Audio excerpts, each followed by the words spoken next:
Now, the first item on the agenda, are there any apologies for absence, please?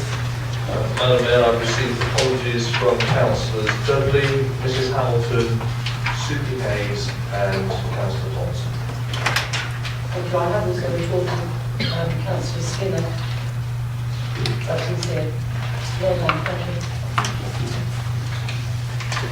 Now, moving on to agenda item 2, approve minutes of the previous meeting. Those held on the 17th of January and, of course, the 1st of February appear on pages 5 to 14 of the agenda papers. Would any member please move the receipt and confirmation of the minutes as a true record? Thank you, Madam Mayor. It's been a great pleasure to move the receipt for receipt and confirmation purposes the minutes of the meetings of the council which took place on the 17th of January and 1st of February. Thank you. And is there a seconder? And seconded, Madam Mayor. Thank you very much. All of those in favour, please show. Then that is a vote. Thank you.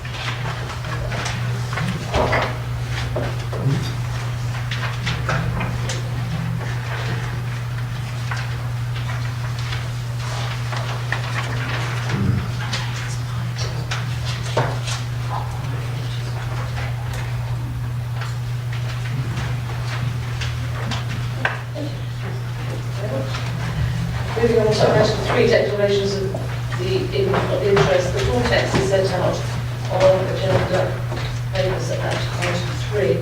And just as a reminder, if a member has a collected interest, as set out in the members' code of conduct, this does not mean they have to leave the meeting. It does not prevent them from participating in the vote. Does any member have a disclosable pecuniary interest or effective interest to declare? Councillor Lawler. Thank you, Madam Mayor. I'm a member of the Management Committee of Keep My Bar. Anyone? I declare interest. Something Martin. Councillor Sorry, Lawler. I'm also a member of the trustees at Southend Park, so... So noted, thank you. So agenda item 4, we now come to the Mayor's announcements, and I'd like to welcome Rose Royce, he's known locally, who's going to tell us quite consistently, concisely about chaplaincy and what it means to us. I would be as succinct as possible. And why should I put a picture of a man on a horse and a half-naked man up there as a start?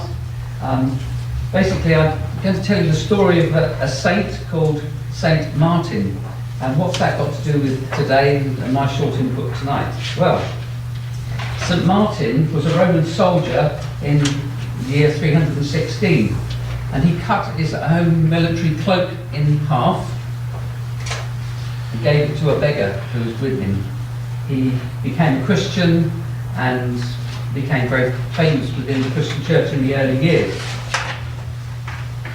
But now let's go on to a little bit of education here. The term chaplain is Middle English, and it comes from the Old French chapelain, and from the medieval Latin capellanus, which really denoted the custodian of the cloak, and it comes from this man here. We are chaplains today because of the kindness of that soldier all those years ago, because that word, that cloak, was the one that became famous as a representation of people who helped other people. Capella became little cloak, and the word capella became the word chaplain. And chaplain originally became the title of clerics or lay people who conducted religious services in the chapel of not just the king or the queen, royal households, the armed forces, college, school, workhouse, prison, cemeteries, legislative chambers, including local councils, and you've still got one now, and blue light services, who I represent tonight, as fire and rescue, and ultimately, of course, the church. I've been a chaplain for a number of things. Although I'm a retired priest, my chaplaincy has included the chaplaincy in Royal Berks Hospital, in Reading Prison, in large industry, including Dorothy Perkins, and I was with the chaplain to them when they were all made redundant. which was an awful thing, but they understood what a chaplain was about at that point. I've been chaplain in schools, light industry, the fire and rescue services, and my most privileged position, chaplain. Isn't it? So, what are the qualities of a mayor? You can tell me that. What are the qualities of the chaplain? To answer in full would take me longer than I've got now, and I'm really trying to cut this really short. It's usually the mayor came to my original talk, which took 2.5 hours. I'm going to try and do it in about 5 minutes. Chaplain, I suppose there are 2 words that sum up chaplain for me, and that's being there. Somebody who's there for other people. Commitment to those we work with in friendship, faith and love, and requires loads of time and loads of energy. They need to be mature people, not necessarily in years, experienced in pastoral care, speaking with people and listening, able to hold complete confidence, absolute total confidence. So if any of you, for instance, came to me and said, I need to talk about something, you would be absolutely, totally, 100% reassured that anything came to me would not go past me, it would be there, shared within the chaplaincy team. Able to listen, sometimes at great length, sometimes somebody needs help and they need to talk. And I sit my mouth, and sometimes I can be sitting there for 2 hours, not opening my mouth. And one woman said at the end of it, I've never been listened to so well in all my life. And I didn't say anything. And at the end of it, she was sorted. And I had done nothing except to listen. So perhaps that's a great part of it. We need to be able to refer on to other people if we can't handle a situation, especially if it's around different faiths, personal problems, specific personal problems and health issues. And the ability to just be there. And we also, and that offer again from myself and Martin, who unfortunately can't be here, is to be there for if you needed funerals, weddings, baptisms conducted. We are there as chaplain to the council to offer that to you if that's needed. We do visits to home, and I do this through the fire service as well. And I've done these various things like funerals and weddings. Hospitals, hospices, if called upon to do so. And just remember that all I'm telling you now is a part-time thing that I do, apart from everything else. This is something that slots in. And that applies to chaplains all over the place, unless they are actually paid chaplains. What we're not allowed to do, and this is a thing that some people worry about, we're not allowed to push religious views of any kind. You will never hear me push a religious view anywhere. It'll be wrapped around something that makes it general for everybody. We don't do that when we're working with the firefighters or the station personnel and anybody we come in contact with. It's not forced on anybody at all. We're not allowed to push our ideas on anybody. If I've got a really good idea, if I knew how to sort your budget tonight, I wouldn't be allowed to tell you. And I've got this wonderful idea, but I'm not allowed to tell you. We're not allowed to trade items or services that we've got connection with. In fact, at the beginning of your meeting, you talk about having any connection with other, I can't remember the wording of it, but... Interest. That's it. That, we're not allowed to do that either. So in general, each chaplain will bring their own God-given gifts and skills to this vital ministry. And I am going to quote something from the Bible, but only because what it means. Jesus said, and I think it applies to all of us, whether we are of faith or not faith. And it says this: "For inasmuch as you do this for the least of my children, you did it for me." If we do our chaplain to the best of our ability, then we always try to do our very best. Whoever they are, and sometimes that whoever they are is a very difficult thing, because some of the people we meet are really very difficult to work with, and whatever that situation is.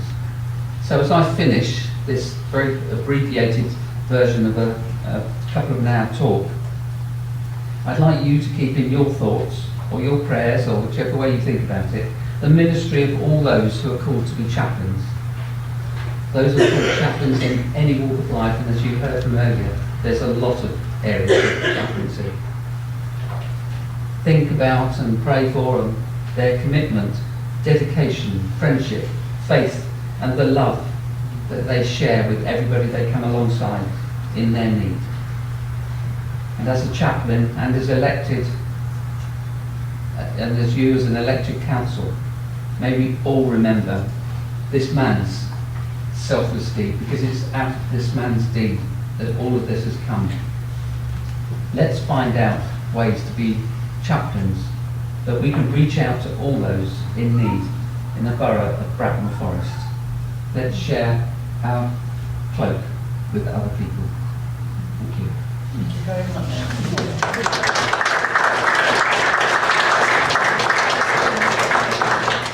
Before I revised that down, I was going to ask, has anybody got any questions for Sam? I think you're off the hook, Rev. If anybody does want to privately get in touch, please do. And the Mayor has the details for that. Thank you very much indeed. I do thank you for coming this evening and giving this talk. I have heard the 2.5 hours, it was wonderful, I did appreciate it. You all obviously very welcome to stay for the rest, but if you need to go, we understand. Because I'm sure you've got your skis outside as well. I have my skis and my Thank you very much. I'm now going to take the opportunity very quickly to update members on a few things. Waste trucks. At last, the 2 trucks were named. Irene after Chris Stannard's mum, and Carol Billiard decided to call her truck Bitsy. It was really marvellous. So there we are, and they joined Dotty, which I think is even better. Marvellous. Thank you very much. Okay. Now we're just moving to the Mayor's Forum, which was held last Friday. So thanks to all those who supported the Mayor's Forum on apprenticeships on Friday the 23rd. Over 100 people attended the event. We did run out of chairs and we were stuck in a bit. So businesses such as Fujitsu, Dell, Honda, John Lewis Partnership, Waitrose, Barclay Homes, Legal General, Royal Barts Fire Rescue, and many more. Tim Smith, the CEO of the LEP, and I think we've now got a deputy of the LEP. Thank you very much. And the TV Chamber of Commerce, the Thames Valley Chamber of Commerce were all in attendance, as were the heads of our schools. We were very fortunate to have among the presenters Steve Nicholson of National Apprenticeship Service and our MP Dr. Philip Lee. This event was not a charitable event, not asked for money. It was organised purely with the objective to focus on how our schools and businesses should work together, give our students an alternative on how they can have rewarding and long careers without necessarily going to university. My huge thanks to the leader, executive members, officers and councillors who came along to support the initiative. Now I must say my biggest thank you to the executive member, Dr. Gareth Barnard, who did the most magnificent job as a member of the question and answer board. He answered the questions, put to him and the rest of the panel with great composure and ease, and I thank you very much indeed. We now go, no, don't look embarrassed, you were very good. Quiz night. Now, it was decided only today that Friday the 2nd quiz night at East Hampstead Park Conference Centre should be postponed because of the weather. So it's been rearranged for Friday the 23rd of March, still at East Hampstead Conference Centre. Please note that in your diary, get a team together. Local businesses have been so very generous and donated some wonderful prizes for the raffle. We only entered one team last year, which we didn't win. Tony Virgo, I know, is still lingering up for this year's. So the theme is Wild West. It's a tenner on the door with great food, lots of it. If you can get a team, it will be wonderful. Thank you. Events in April: sport, skydive, April 22nd, golf, April 27th, and April 29th is the shoot. And so can we check with Dale for any details? Correct.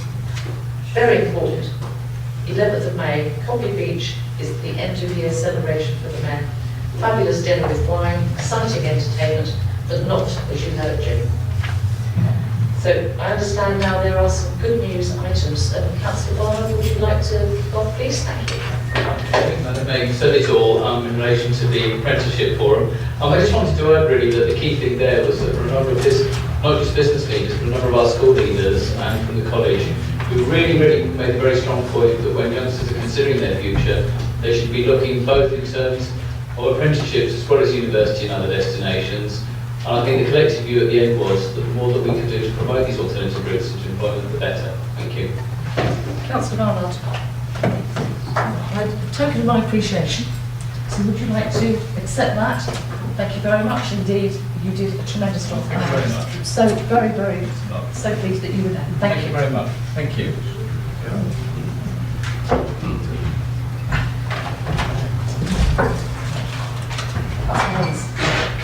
Are you up next? Madam Mayor, I won't talk too long because I'm sure there's others who can. And I know that we've got a long evening this evening, it's important we get on with it and get home before we get done. Having said that, the Blue Bin scheme, the reference that I wrote just now, giving back to those who deserve something. Our Blue Bin scheme has been an extremely good reward scheme. It has gone phenomenally in the borough. If you were to look at the screen above, you'll see that there's a list going up on there of 45 charities or organisations that have been able to attain monies from the Blue Bin scheme. Suez, our partners, very generously give me £1,000 a quarter. If you don't want to redeem your Blue Bin markers, you can give them to a charity that you want in the area. And to say that I have had the kind thoughts of others say to me, thank you, when my age-concerned Bracknell Forest had a cheque from people for £638 for their Christmas lunch, that they were able to go out somewhere, those sort of things. Or the Warfield Primary School are getting into environment, and they wanted their own little garden to plant things, finding out that black arrows come from the ground. So therefore, the fun of that has given me the chance to be able to go round and advertise this thing, which is very, very important to us. And over the last week, I'm sure you've all received our letter from our read-through telling you what can now be put in Blue Bin even more. And believe me, it's going to get even better. On that note, the last three names that were pulled out for the last quarter was one of our parents that you had here last time, and it wasn't, I had my eyes closed when I put my hand in. And the two others tonight, and all of the other councillors, think about this, think what's happening in your area. Who deserves something? Go and see the mums, collect their points for them, or show them how to do it. Because this money is there for people, and I want our residents who are doing phenomenal on our recycling to deserve something back. So I have here a cheque for Birch Hill Preschool, I'm going to give it to you, Joe, for £344. Please thank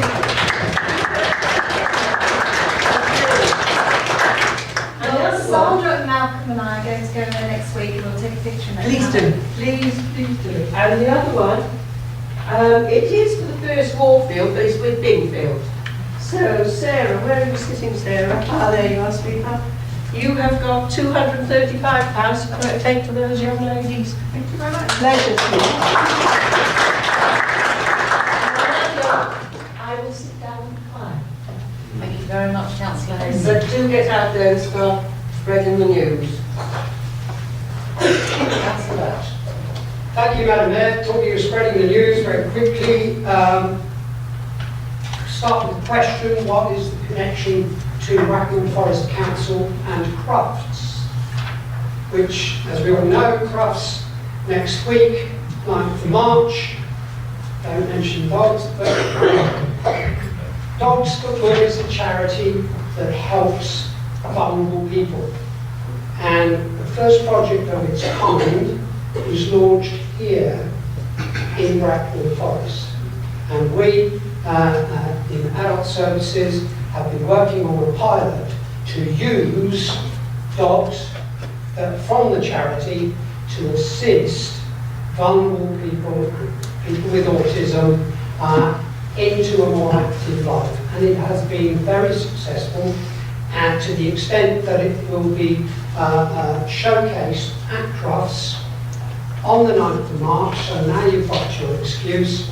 As I said, the first of its kind, very successful, and we hope to expand it so that more of our vulnerable people that aren't always stimulated by the usual interventions, we can use the Dogs for Good to give them a better life and enable them to engage much more in the community. Thank you. Thank you, Councillor Bircham. I thought perhaps you were alluding to my maiden name, which was Eagle. We move on then to agenda item 5. And therefore, from the leader of council, please to present the executive report.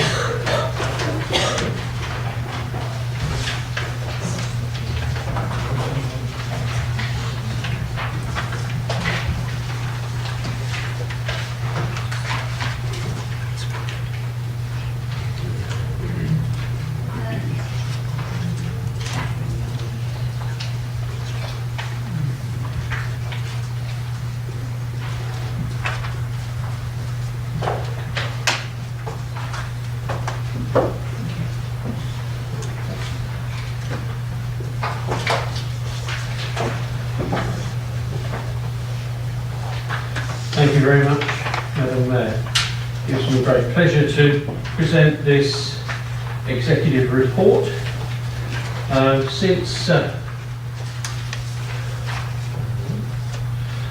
Since we've last met here as full council, there have been 2 full executive meetings on the 23rd of January and the 13th of February. Major issues that have been the subject of those have been reported separately to Council as the revenue budget and the capital programme, which is being dealt with later this evening, and the draft local plan, which was dealt with at our last special meeting of Council on the 1st of February. Other major issues, the creation of a local lottery has been supported in principle, and a working group will be established to consider the detail with the supplier and also with the local voluntary sector, since they will be the beneficiaries of this. This is entirely to supplement the money that we give the local voluntary sector now. But this is to be additional to that. And there will be a further report on the viability of this in or just before the summer. Other major issues, Director of Public Health, there's a new local Director of Public Health post created to increase the local focus on this important topic, and there'll be continued participation in pan-Berkshire arrangements for health protection and some cross-boundary contracts, and there'll be interviews for that position late in March. Other major issues, we've been working on the school places plan and capacity strategy. As we've heard in full council before, there is a significant increase in pupil numbers since 2009, and this has been addressed by, or is being addressed by a total investment of £125 million to give us additional capacity across the borough. Those with an eye for detail will see that about a third of this sum is for the new school in Binfield, and that's coming on wonderfully. Anybody who hasn't been up there recently, I would urge them to take a drive by and see just how wonderful that is looking. But that's only a third of the investment that we've made in the borough in additional capacity for our young people, and there is further growth expected. In fact, to 2023, the numbers of primary children will be going up by nearly 1,500 to 40, which is 14%, and secondary just over 1,500, which is 22%. The timing, of course, of arrival of these children very often is dependent upon developers. So we are somewhat in their hands for the speed with which they develop and complete ongoing projects. But the plan sets out our planned response. So it is of vital importance to all residents that their young people should be adequately educated and given the sort of choice of good schools that we know they've come to appreciate. The internal audit, a procurement plan for that has been agreed and is underway, and that's it, Madam Mayor. Happy to answer any questions. Thank you very much. Members, do you have any questions, please? I think, in case, I just want to clarify, because I think I heard you say that if the lottery goes ahead, it's to supplement the voluntary organisation, not to supplant the local revenue funds and all this. Absolutely guaranteed. Okay, so it's to supplement. We're on the same page then. Okay, thank you. Anything further?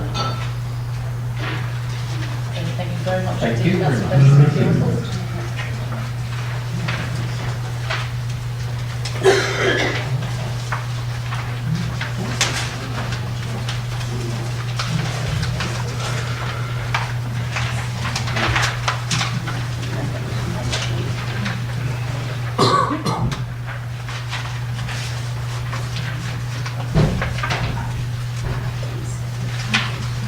We now go to agenda item 6, which we have page 19 on our agenda papers, the independent remuneration house report. Does any member have a question?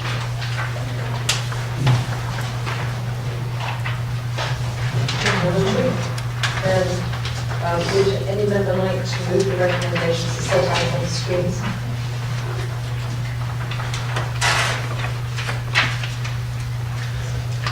Thank you, Madam Mayor. I'd like to move the recommendation that appears on page 19 of our papers, and but with the amendment as follows.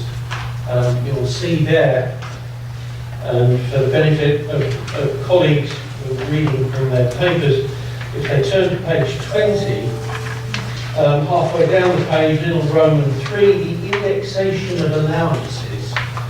Madam Mayor, in keeping with our policy for the last 10 years, we do not wish to accept the recommendation made by the public panel that we should index our allowances. We're quite happy to continue with the 10-year freeze.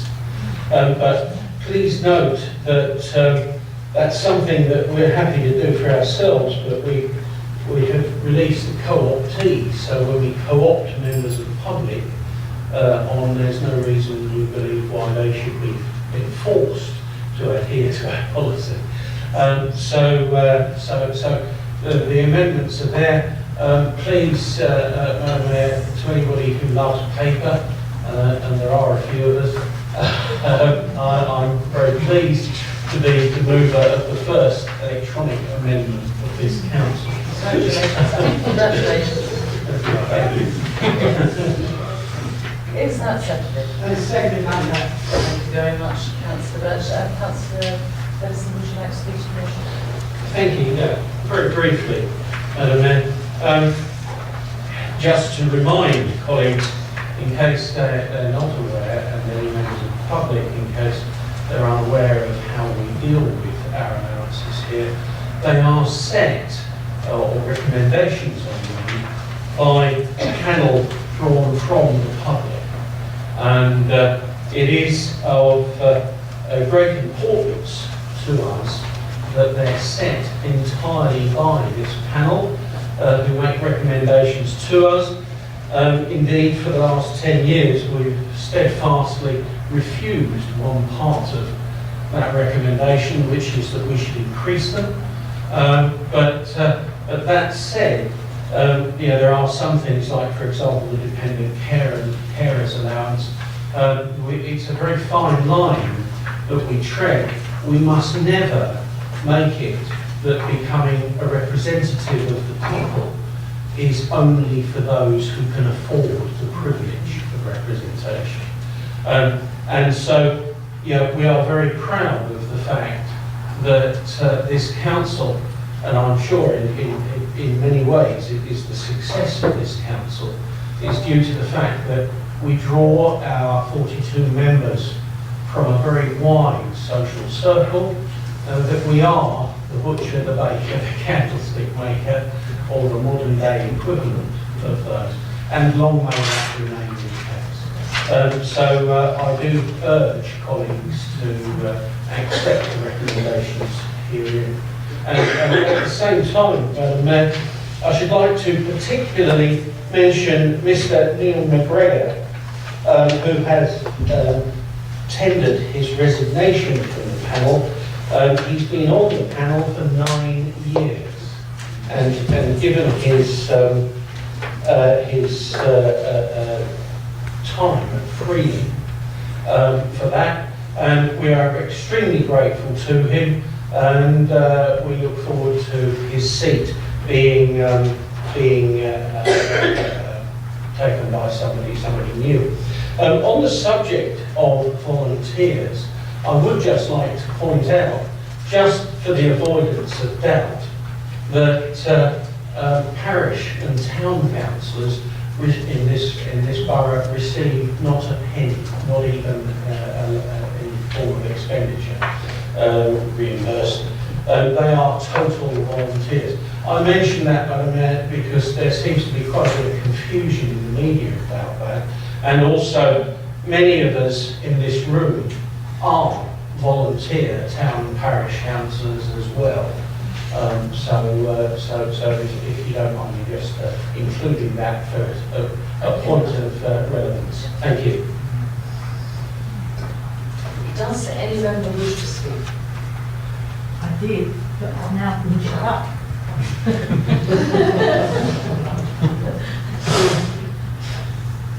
Well, the recommendations are set out on the screen together with the detail in the main agenda. So will all those in favour, please show. Thank you very much. Those against, please show.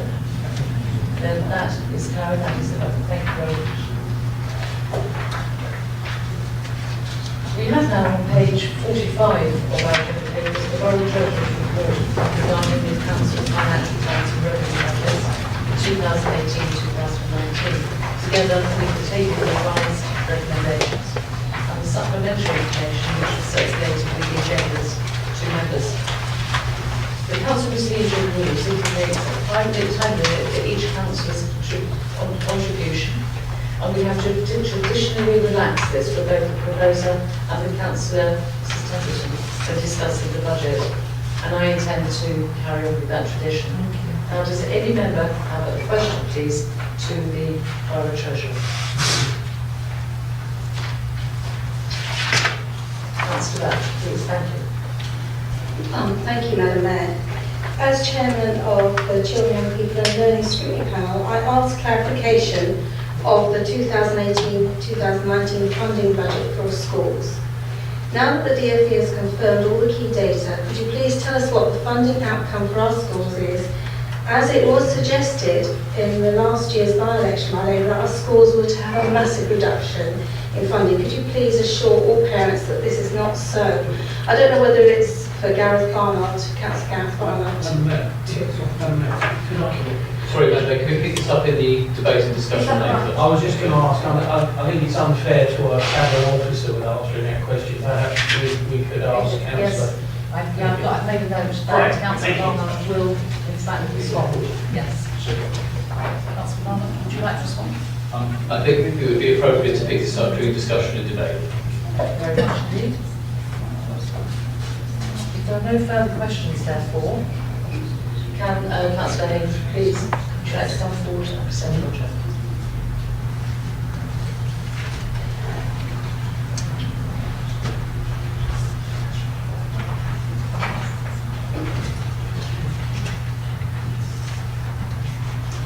Madam Mayor. There's no doubt that Bracknell Forest, like all other local authorities, continue to face unprecedented challenges to balance its budget over the next few years. This is the context we've been working in for many years, and it's not getting any easier. The context, whilst many people I'm sure will plead austerity fatigue, the underlying reason is still very much with us. And I'll just show you this. As you can see, the government's 6th largest single item of expenditure is interest. More than on defence or the combined cost of transport and public protection. This is what is and will continue to drain funds from local government. It's an extraordinarily challenging financial reality we're in, have been in, and the trouble is, we'll continue to be in. I will of course come to the administration's response to the financial situation in the 18-19 budget specifically very shortly. However, before I do, I think it is important to reflect on what this council has been able to achieve in the last 12 months. Using the financial and people resources we continue to possess. Most visibly to our residents and people who are now travelling to Bracknell from far afield, the Lexicon opened its doors last September. It's no exaggeration to say this would not have happened without the council's efforts and active involvement over many years. Its effects have been truly transformational. In 5 months, Bracknell Forest has shot from the 250-something or other most popular shopping experience in the country to comfortably within the top 40. And Mark Brunel Walker, I'm sure, will tell you that we're still gaining in popularity. The awards we've won have been well deserved and gratifying, and I'm sure any opportunity that you ask, Councillor Brunel Walker will have more to say about these. Thank you, Mark. Most importantly, however, we now have a town centre that we can all take pride in and enjoy. And I'm told, even after 5 o'clock in the evening. Shortly after the Lexicon's launch, we reopened Coral Reef after the major works to improve and modernise the facilities. Most noticeably introducing the great new water plumes. It's proved to be as popular as we would have hoped to be, even outside official opening hours. We're on the verge of securing really sustainable futures for all our leisure facilities by transferring the management to SLM, the specialist provider who submitted exciting plans to further improve them. While the management of the facilities will change, I have to stress ownership will remain firmly with this council. This time last year, we were waiting expectantly, if that's the right word, for Ofsted inspectors to arrive. With virtually all other authorities having already been subjected to a somewhat rigorous regime, we knew that our turn wouldn't be far away. The inspectors duly arrived at the end of April to look at how effective our services to help and protect children, including those that were looked after by the council. It was a very rigorous process and no stone was left unturned. The official judgment issued in July was one of the most positive ever achieved by any local authority. Our service was judged as good, with some elements, particularly for children in care, outstanding. I, and I suspect my other colleagues, would like to salute Nikki Edwards and her team. That's also been something that we're all corporate members, corporate parents, that we all should be proud of. We were also visited last summer by the Care Quality Commission, who initially arrived with concerns about our arrangements for adult social care and health services. That was based on data they've compiled about delayed discharges across the country. The CQC inspectors left very impressed by our services within the council and the way in which we work with local health partners. In fact, some of our work, including the partnership approach to develop a new care home on the Heathland site, is now being promoted as best practice nationally. There are just a couple of the high-profile examples of good work this council continues to do on behalf of our residents. All are underpinned by a clear focus, shared amongst members and officers, to deliver good quality services at an affordable cost. So at this point, I really would like to thank on behalf of us all, to thank Tim Whedon as Chief Exec and all his team for the successes achieved, especially during such a demanding year. Where it's a brilliant new town centre, having some of the best leisure facilities in the South East, or even probably more importantly, being one of the country's top performing authorities in looking after its young people. or having itself adopted as best practice by CQC. Thank you for making the efforts in making Bracknell Forest an even greater place. Thank you. On a personal note, if you allow me, I'd also like to thank both our Treasurer Stuart McKellar and our Director of Resources Alison Sanders, together with their teams, for all their efforts and support during the year. Thank you. I'll now turn specifically to the 2018-19 budget proposals. This next year is the third year of the government's 4-year settlement. In introducing last year's budget, I commented on how flexible the concept seemed to be, given that some significant funding changes were introduced in year 2. This year, fortunately, we were able to report that no further surprises were introduced in terms of government funding and the provision of financial settlement. That was issued on the 19th of December. However, the Secretary of State did acknowledge the significant level of pressures being placed on council budgets by increasing demand for adult and particularly children's social care. In Bracknell Forest, we've experienced increasing cost pressures from these areas alone of £4 million in the past 12 months. When you think £4 million is nigh on the equivalent of 8% of the council tax. This is entirely unprecedented and has had a significant bearing on our budgeting plans.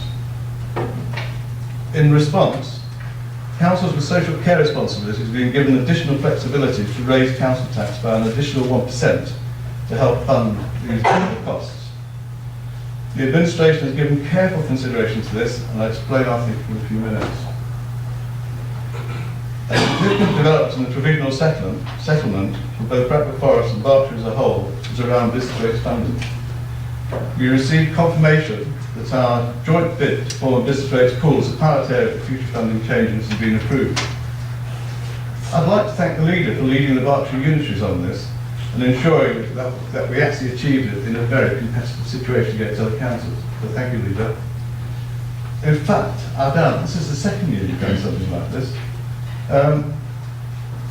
During this year, he was influential in us winning another sort of £1 million, give or take a bit, in transitional relief on the rates funding last year. So again, thank you.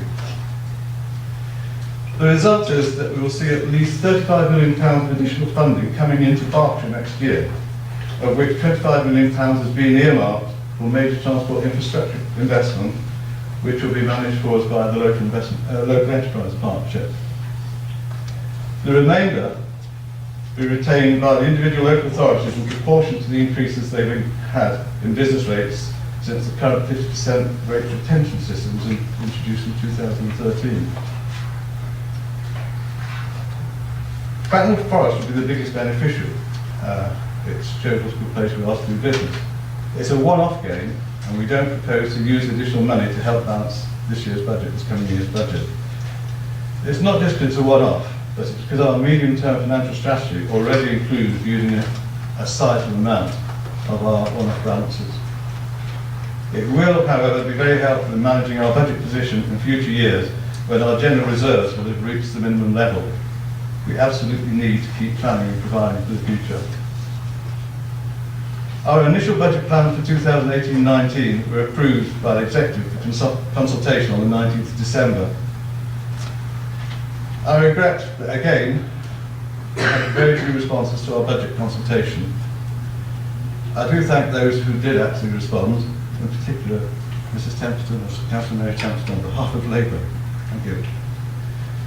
In developing our final proposals, we've looked at the impact of updated figures for inflation, social care costs in particular, and some capital schemes to ensure that the final budget reflects the most up-to-date information.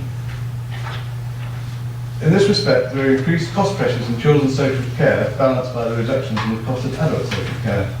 Inflationary pressures are much higher than we originally planned as a result of unexpectedly high cost indices. And a departure from the recent ceiling of a 1% pay award, the increases from that, and these are all reflected in the final budget proposals. Another change from our initial plans related to the grant to South Hill Park. This was due to be reduced by a further £100,000 in 18-19 to reflect last year's budget decisions. However, we've responded to a request from the trustees to delay this to allow more time for the income generating proposals to be implemented. Southhill Park is an extremely important and highly valued facility, and we've listened and flexed our financial plan to help protect it. We do, however, look forward to the day when they become more self-sufficient. Being very mindful of the pressures on our revenue budget, our capital budget proposals for 18-19 are relatively modest. We'll continue to maintain our existing facilities to ensure that they remain fit for purpose. There will also be enhancements to College Town and Wooden Hill schools, as well as the completion of many projects that are currently in train, not least the Binfield Learning Village and the demolition of this building. Excluding these, there are two key schemes commencing next year that are particularly worth noting. Firstly, the upgrade of the A322 on Downshire Way, which will remove the only remaining single carriageway past the M3-M4 link. That's of great economic significance to us, or to everybody actually. Secondly, the Heathlands development mentioned earlier, which will provide much needed care home beds to meet local needs and help manage market prices. Turning now to the revenue budget, our final budget plans include unavoidable cost pressures, mainly in children's and adult services. Of £6 million plus the previous commitments of over £1 million. These plus grant reductions of £3.5 million and the impact of inflation mean that we've only had to find £15 million worth of savings or additional income to achieve the balanced position. We've already achieved over £80 million worth of savings as a unitary authority. This means that the scope to simply trim budgets is, I should say, significantly reduced. Despite this, we've been able to achieve a further £3 million worth of savings, with largely small-scale efficiency savings, by reviewing every cost line in the budget.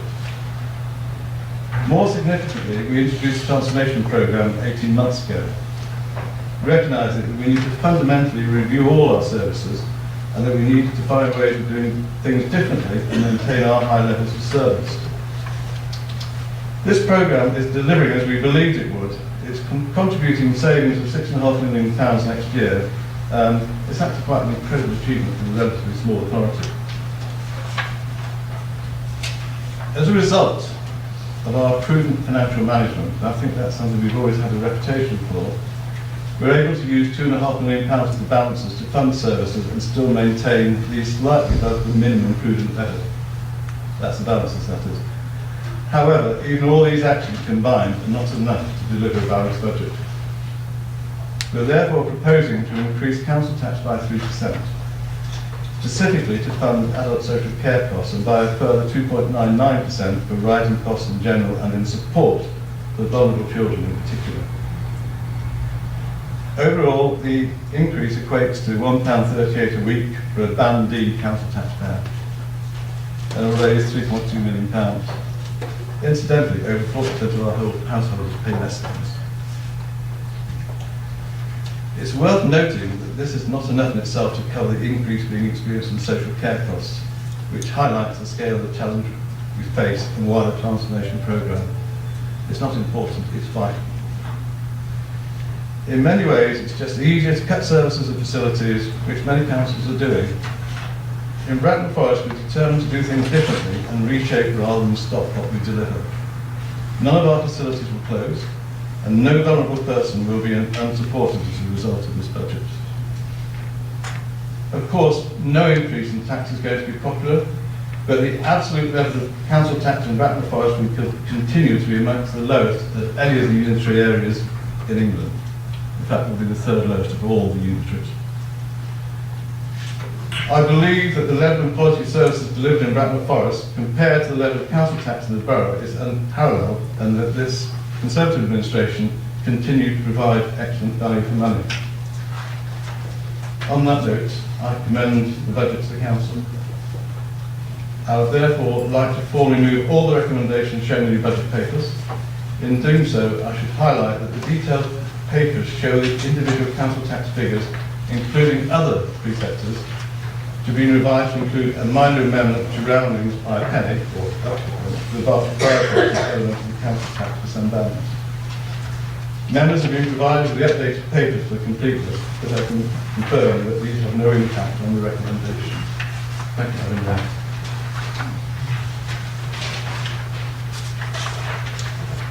That's when everyone moves to the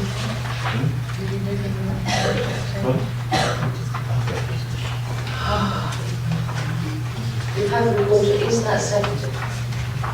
That's first. Thank you very much indeed. Does any other member wish to speak? Councillor Templeton. Thank you. The reduction in government funding for Bracknell Forest means £20 million must be saved in the next 2 years. So as elsewhere, things have had to change. I acknowledge and salute the work that all the officers and each department has done to revisit the way it works, including the move from 2 council administration buildings to 1, and crucially, over £7 million saving. There were just 2 responses, as you've heard, to the budget consultation. One was from me, and the papers are in there, and the other one was from the Executive Member for Transformation and Finance. Lessons must be learnt. The consultation on the local plan, launched on February the 1st, includes summary leaflets going out into the communities to consult. This was done in the consultation on the libraries. Residents felt informed and involved. If this had been done for the budget consultation, I am sure many more would have participated. It would have been a real consultation rather than just a legal requirement. On the capital programme, I support all schemes that result in more affordable homes being made available and schemes that avoid homeless families being accommodated out of the area. This year there is no basic need grant from central government to support the school's investment programme. The latest cost for the college town amalgamation is £650k. Only £450k has been included in the budget, £300k short. I hope this underfunding will still enable a central single staff room, a single formal entrance and central administration offices to be provided. I have experience of being chair of governors of Great Holland School when it was amalgamated by installing a covered corridor linking our 2 schools. Great Hollands has now got all the above priorities, and at last it now feels and works as one school. Woodland Hill conversion has gone down to 20k from 350k in the consultation, but at least their project is fully funded.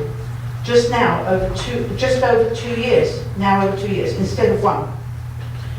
The provision of the new Harmerswater Library is greatly welcomed. However, the 796k cost for this, including investor save and 106 funding, seems an excessive amount to build 3 walls and fit out.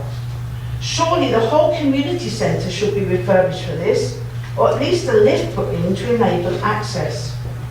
On the revenue, I fully support the 30k upgrade to the play area and science exhibitions at the Lookout, a superb facility.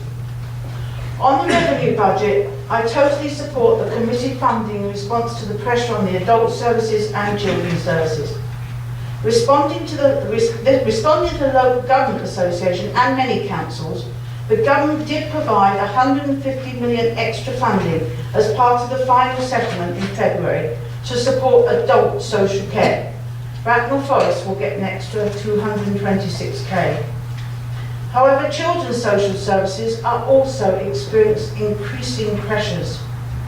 This is a national problem, with a child being reported to social services every 49 seconds. The government did not respond to this crisis in the same way. No national grant to respond to this national problem. Their solution: local authorities can now raise their local taxes to a higher level without the need for a referendum, making local residents fund this crisis. Of course, I fully support the extra funds included to enable a 2% pay rise for the majority of the staff. The explanation in the consultation papers describing the changes and outcomes for the school budgets following the government's introduction of the school's national funding formula is very confusing. Some schools were to have reductions, some increases. This national funding formula, however, has not been funded sufficiently to enable the changes promised. Because of the pressure during the general election, 1.3 billion extra funding is now available nationally, and every school will have an increase. But because no school will get a reduction, the increases will not be as large as promised. I had to attend the school's forum to understand all this because the budget papers were not clear. All schools will receive an increase of 2.7%, but with a staff wage increase of 2%, inflation at 3%, the local government pension deficit to pay, schools, and this was told to all the members of staff there by the schools forum, schools have a funding pressure of 2.9%. So schools will get an increase of 2%, but the schools forum, we were all told the funding pressure is 2.9. So the increase will be wiped out. In my response to the consultation, I oppose the further reduction in grant of 100k to Southwood Park. This has been proposed in last year's budget, as was said, on the understanding that building changes would enable Southwood Park to become a wedding venue and so increase its revenue. These changes have not been possible, and I'm delighted, well, I was pleased that the budget now suggests 25 Ks cut this year, but the remaining 75 cut will be made next year. I oppose these cuts. Southwood Park Arts Centre provides for the emotional well-being of our residents. It's the cultural heart of our borough. It puts Bracknell Forest on the map. I fully support the proposal to employ 2 trainees under the National Graduate Development Programme and the 8 apprentices across the council. I would ask if our children looked after leavers could be considered for the apprenticeships, an example of the council extending its care. I am concerned the council is cutting its support to the voluntary sector of 75k when the success of many of the transformation projects rely on it. Relevant career information is essential, especially for youngsters vulnerable to becoming not in education, employment or training. I am told the new arrangements will not affect service delivery, but I will monitor this very carefully.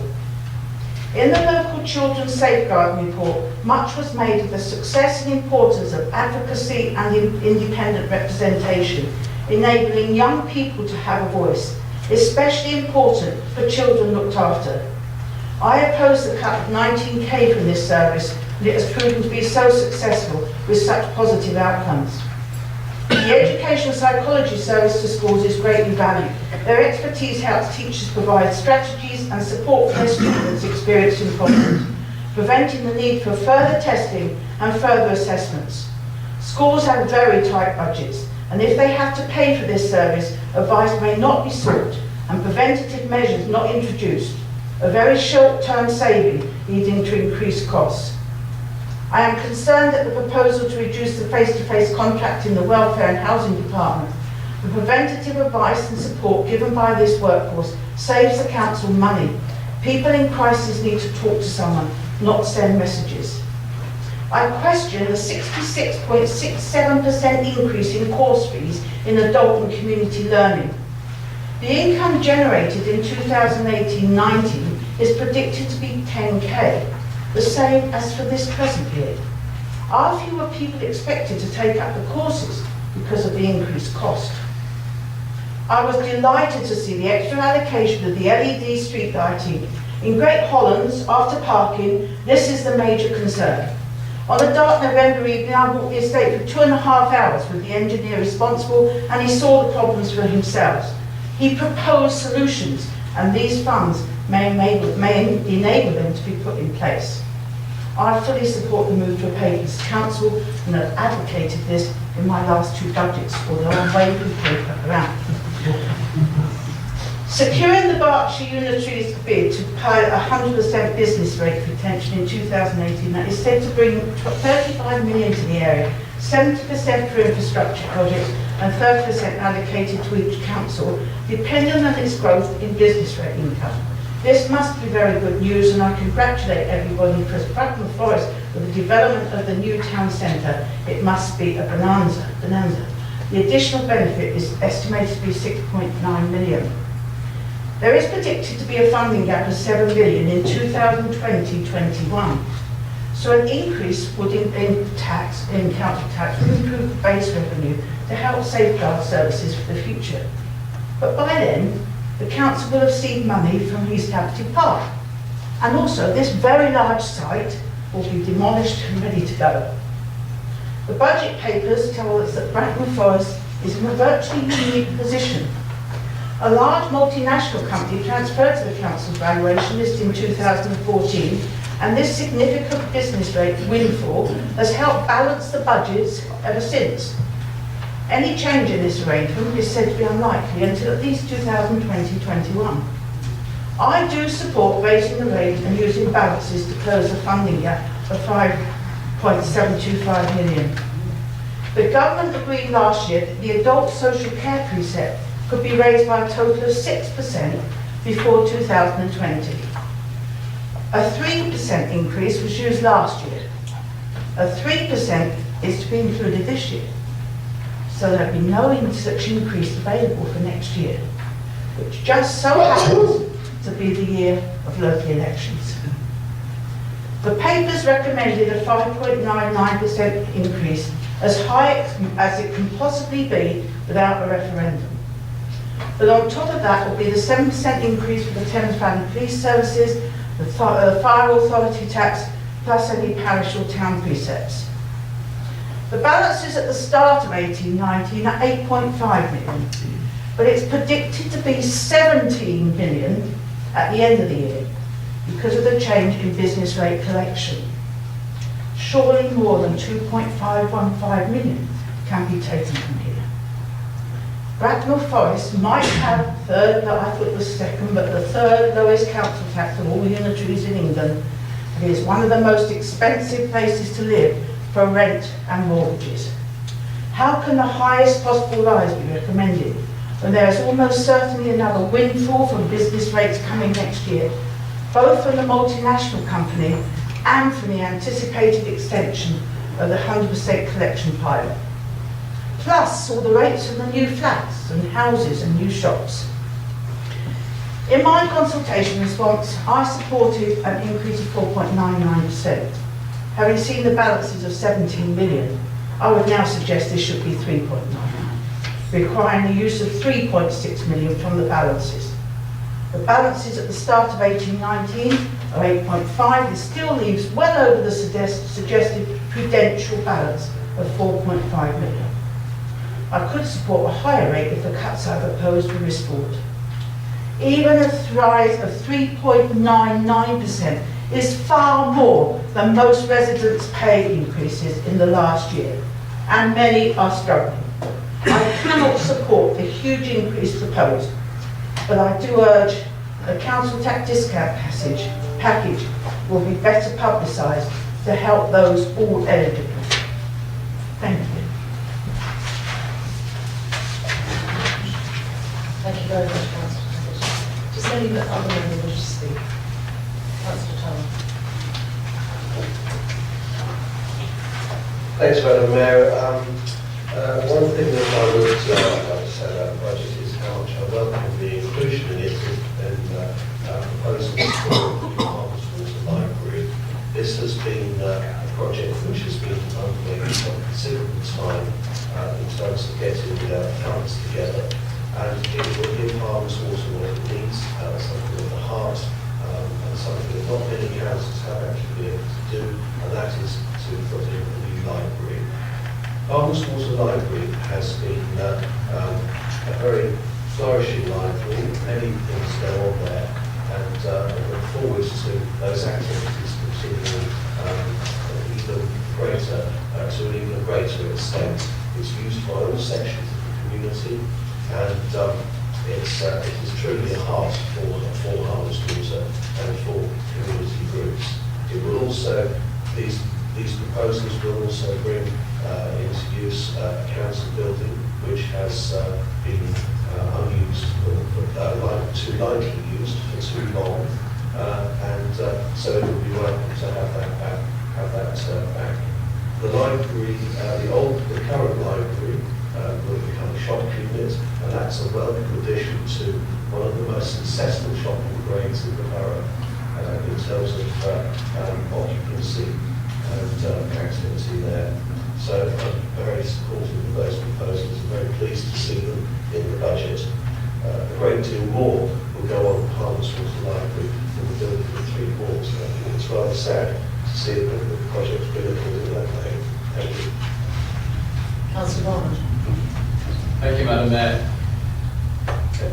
In Bracknell Forest, we're very, very clear that we want the opportunity for all children to reach their full potential. In doing so, we put the child at the centre of all that we do. And in years past, we've always been very, very clear that we need to balance income and expenditure in a way that means that we can deliver the services to some of our most vulnerable children. And given in your speech, Councillor Templeton, you alluded to the rising demand nationally for services, I think it is right and proper that we actually seek to raise the income to make sure that we can fully invest in those services going forward. And the reason that we can take the decisions we do this year, because in past years we have been very, very clear when we've needed to look at services, how we deliver those services. So unlike many councils up and down the country, we're not closing children's centres. We're not cutting back on the early help and support that we give. So our response through this budget is one that's evolved over a number of years, is to make sure that we provide support from birth, and in some cases pre-birth, to our children when they need it. To attract external funding by participating in partnership working. So we've got the family safeguarding model, 1.7 million coming into the council. To use best practice, both external and that which is derived from the transformation project.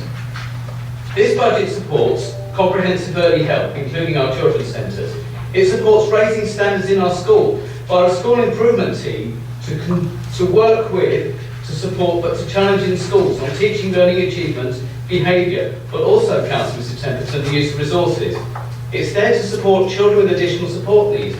You made no mention of the fact that during the past of the last year, we've introduced a new special education needs and disability strategy that we're going to work on to make sure that all our children have the opportunity to reach their full potential. And if we resource appropriate capacity, delivering children's social care, both today and going forward.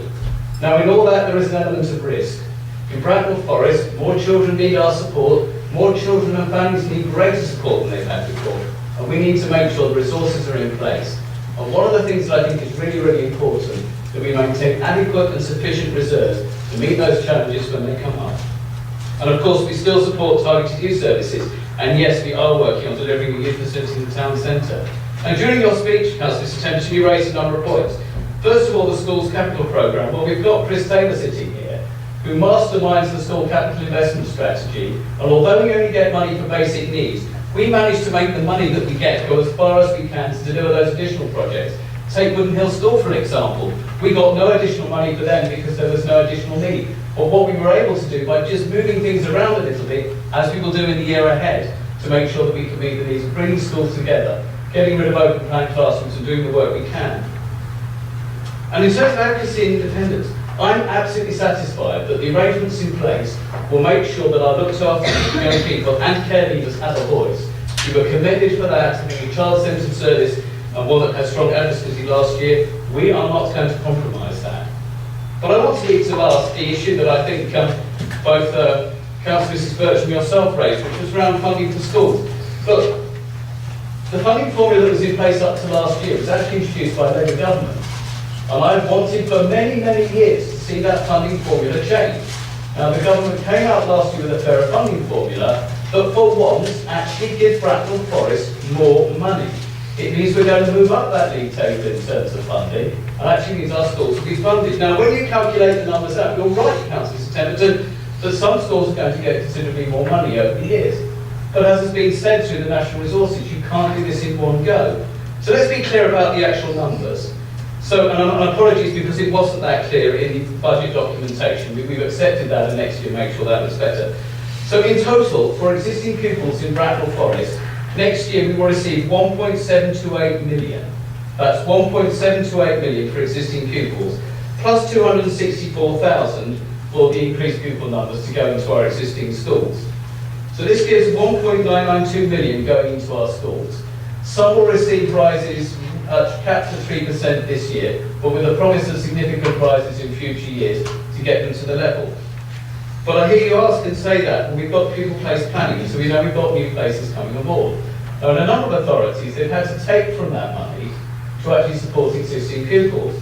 But in Bracknell Forest, because we have been careful over the years, We are able to fund the total cost of providing the new schools at Warfield and the King's Academy at Binfield in that sort of new school discretionary start-up phase of a total of 814,000.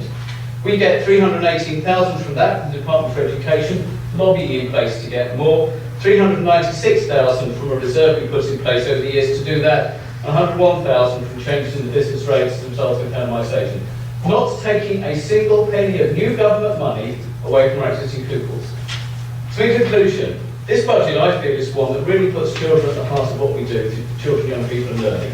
It helps those that need additional support transition to adulthood, but more importantly, it makes sensible and prudent use of resources.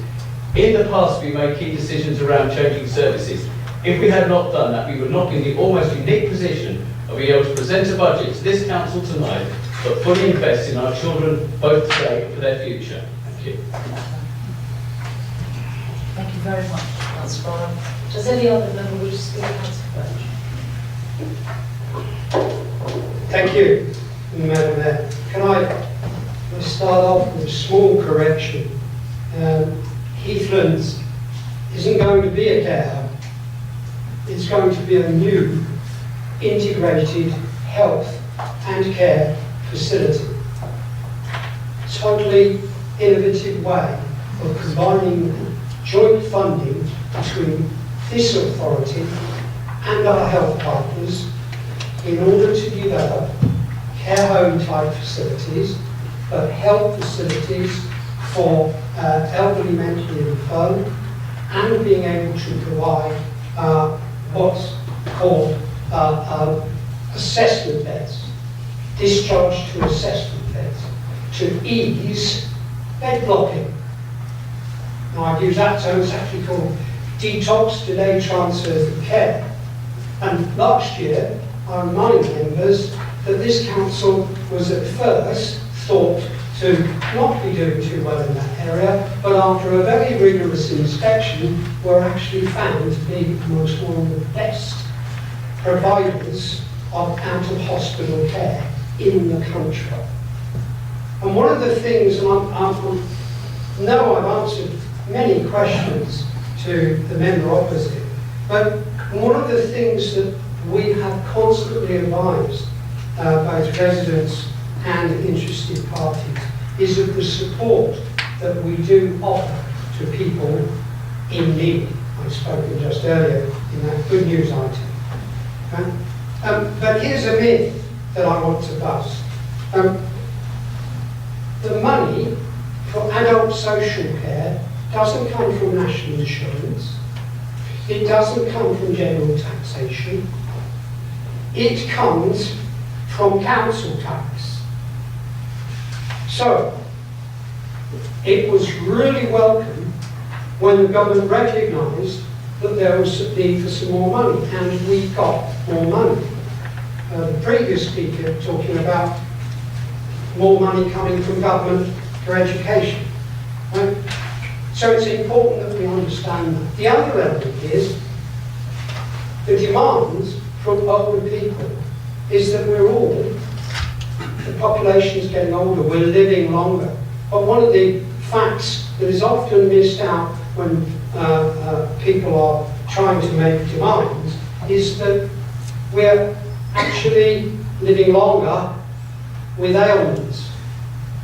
We're living longer with what are called long-term conditions.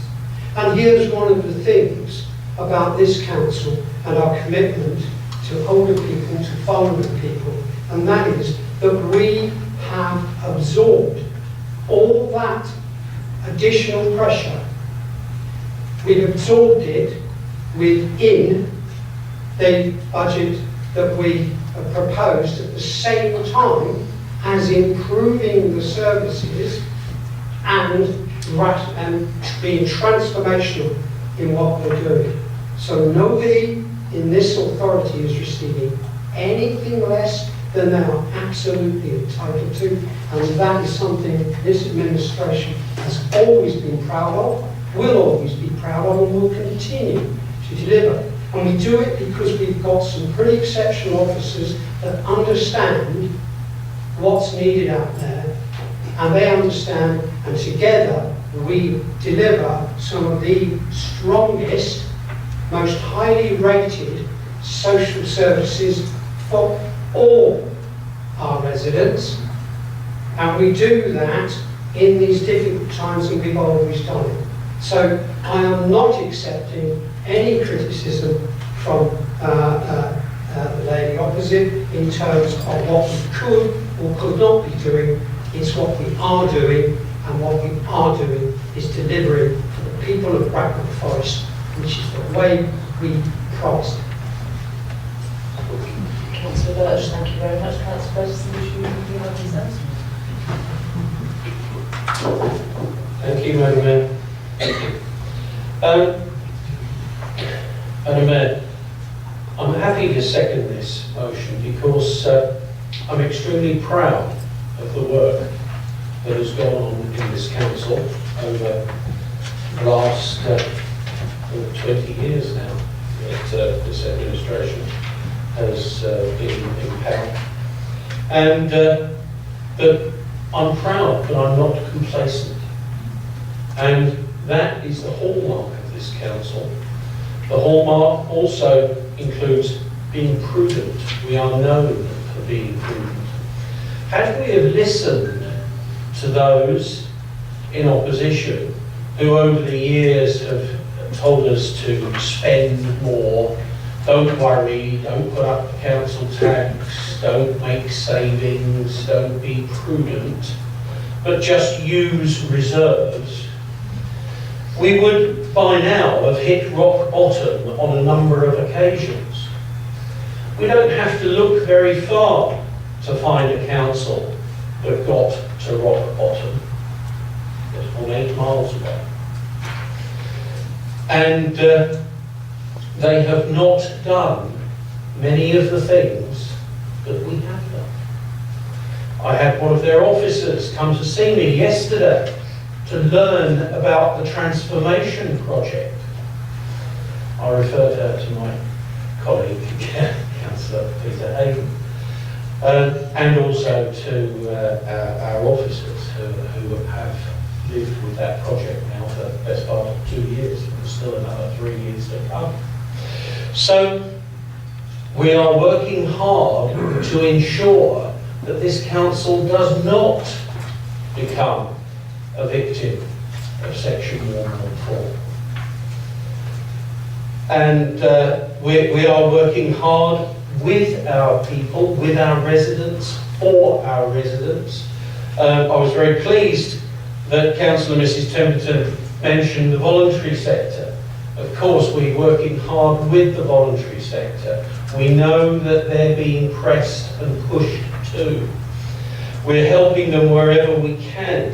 We are trying to attract as much external funding as we can. Just yesterday, I had a meeting with the new Secretary of State for Local Government, Rishi Sunak.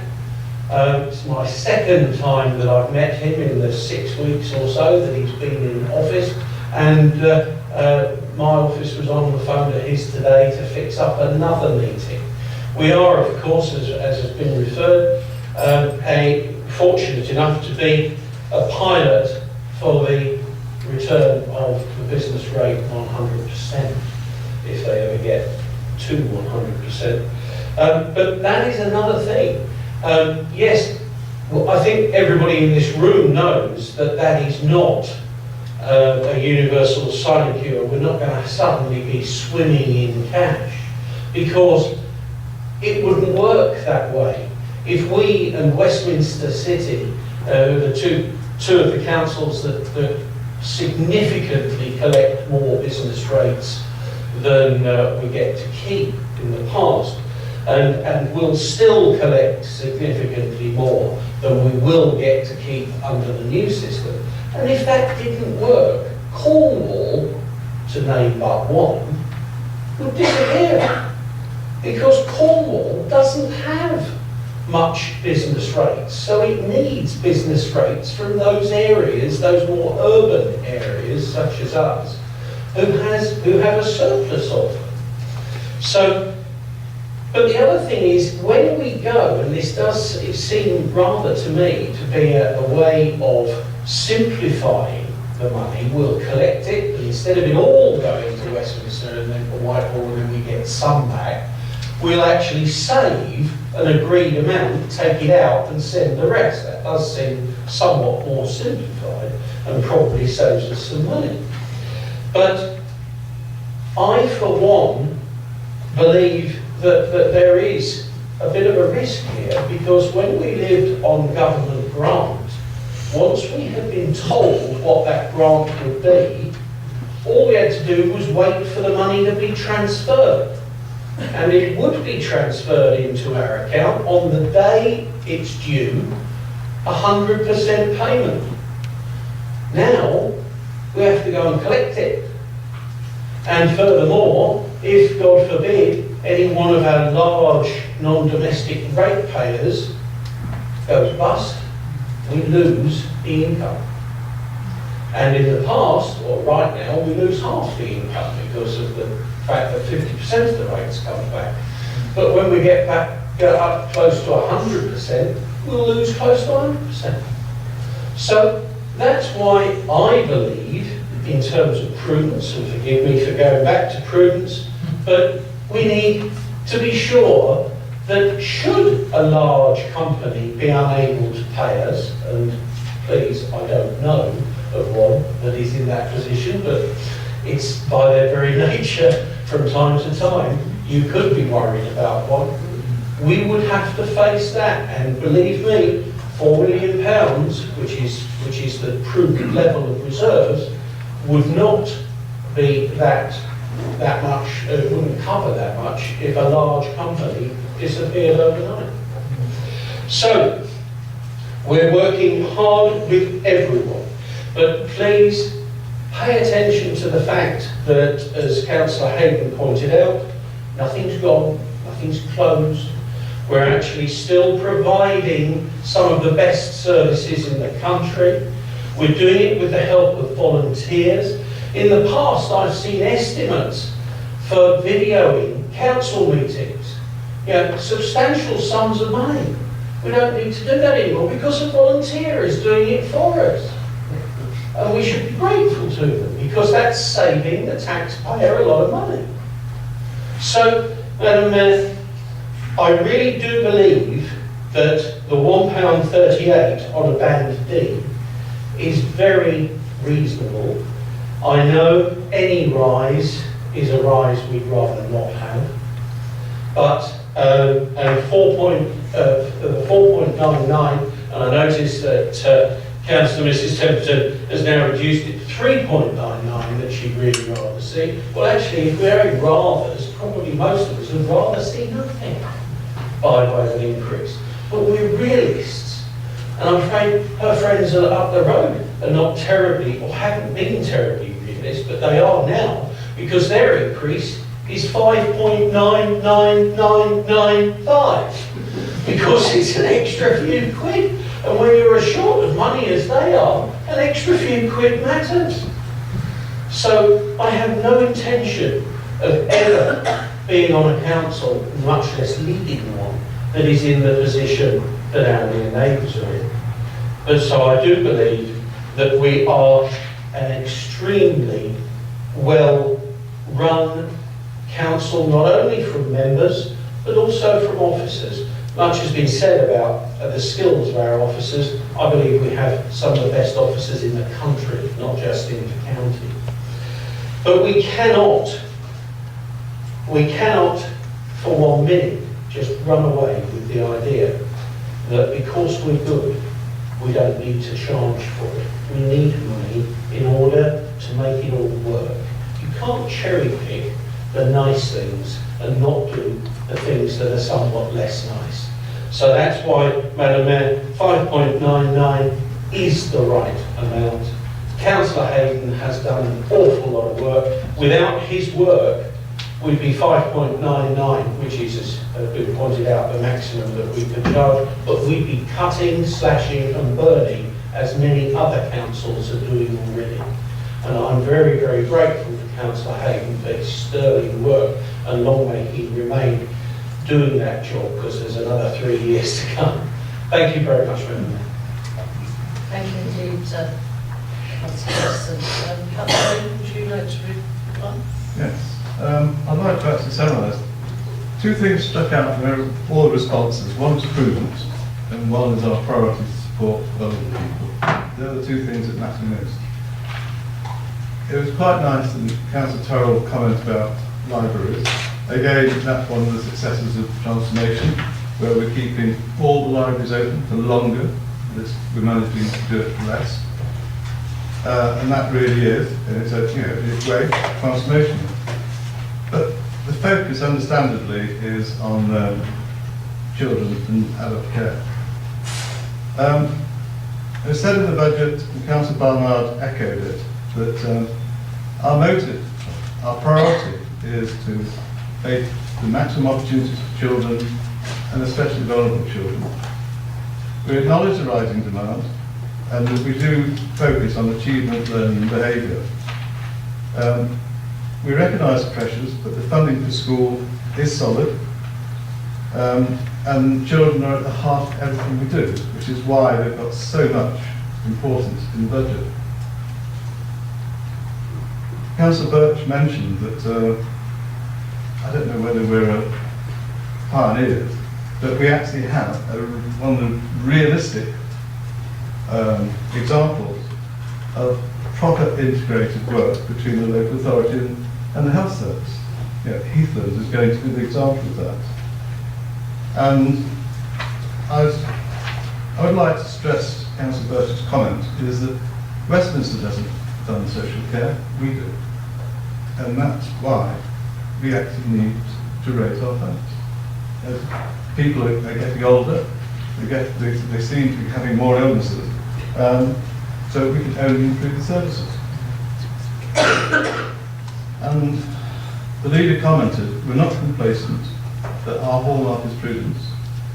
The voluntary sector is very important to us, and we're trying hard to continue to support, not always in pure financial terms, we actually support them in other ways as well. The business rates pilot is not the universal panacea. It does give risks, and in terms of just using all our balances today, I think everybody understands the folly of spending everything to get it today and forget it tomorrow. We just can't, until things happen, we can't react to it, but we can plan for it. And we know in the 2020 onwards, we will need our reserves. So we're not going to blow them away needlessly on short-term spending. So thank you for your comments. Thank you, Mr. Templeton, as well. May I put the budget proposals to vote?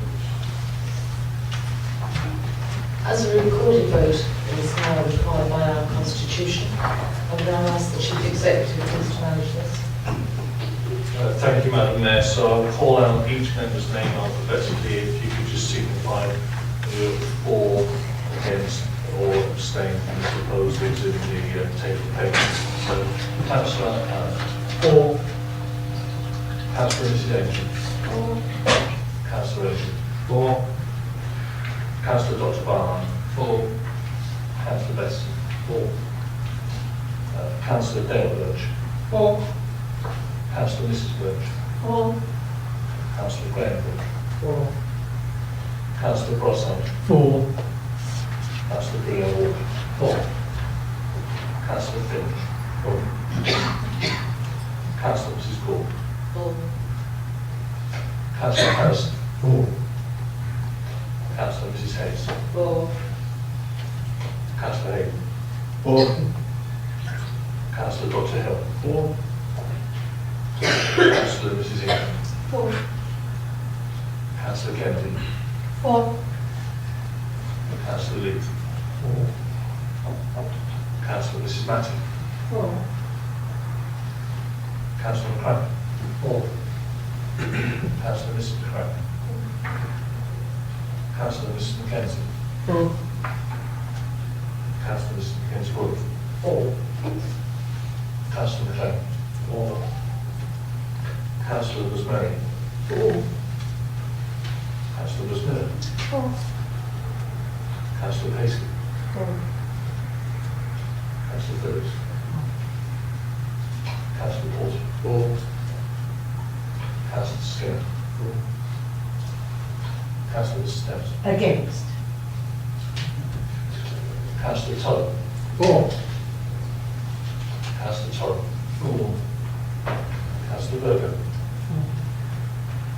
Councillor Wade. For. Councillor Warren. For. So that is carried by 36 votes to 1.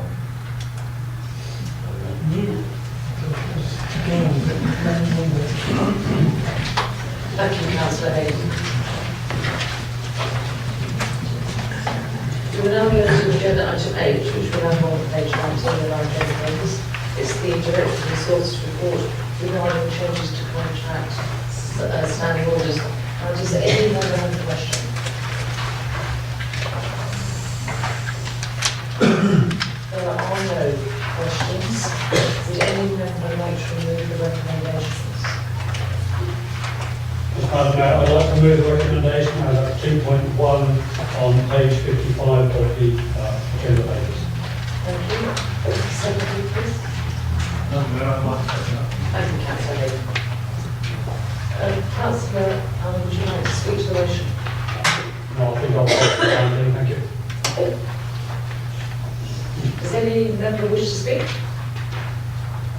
Then the recommendation is set out on page 55 of the main agenda. Will all those in favour please signify?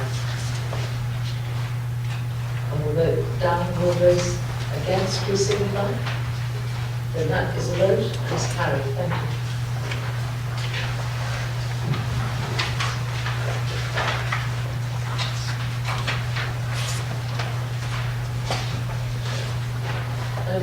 Agenda item 9, we've got that on our page 77 of our agenda papers.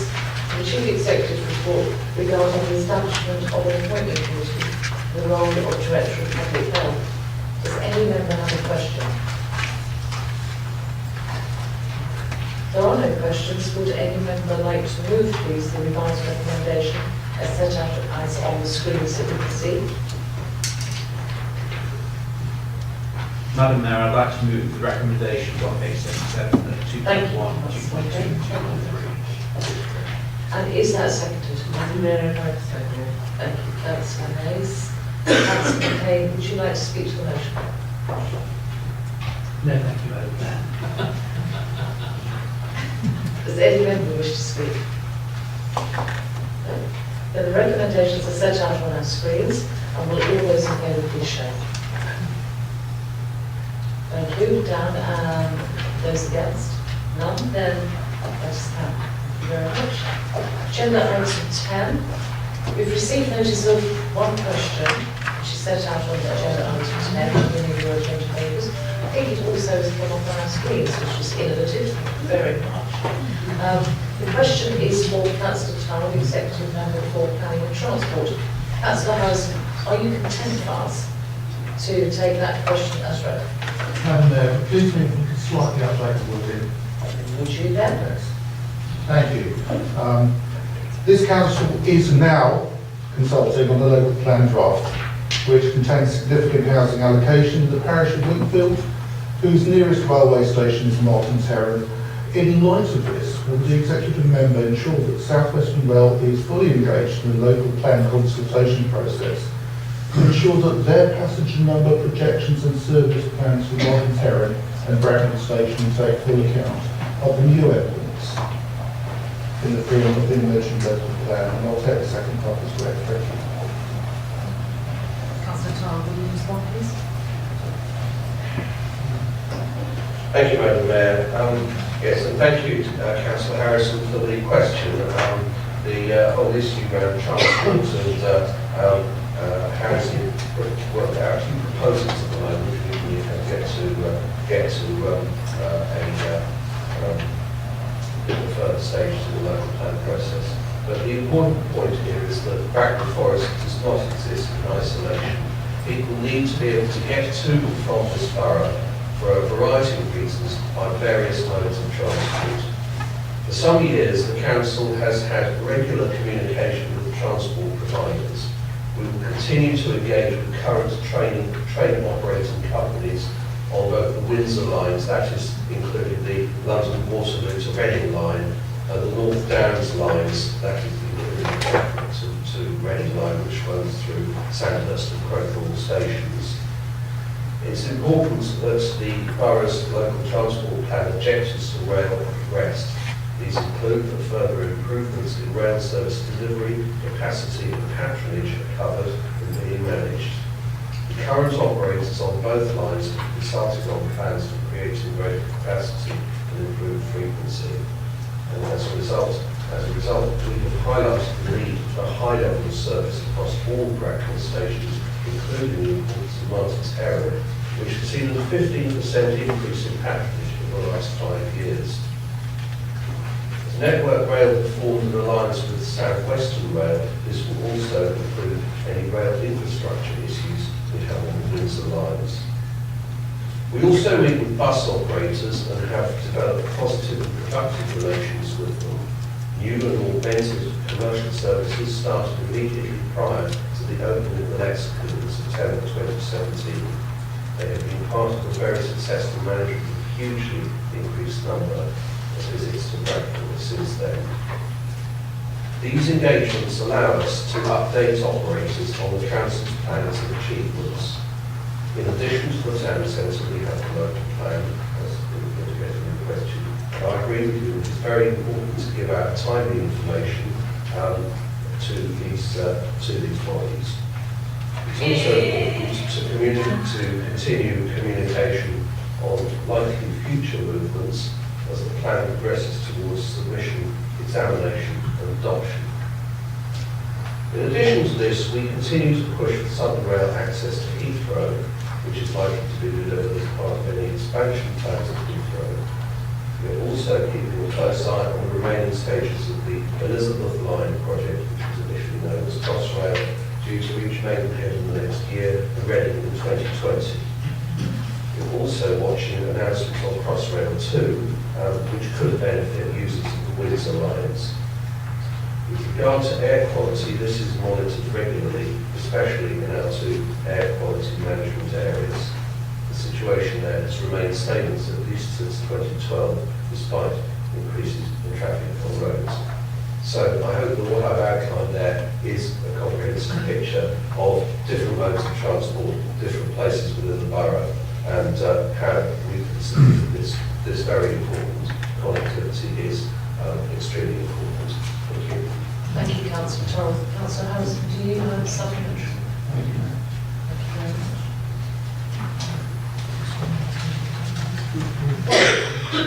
Councillors, members of the public, there being no further business, then I declare the meeting closed. Please take it easy out there. See you on Thursday, a small environment.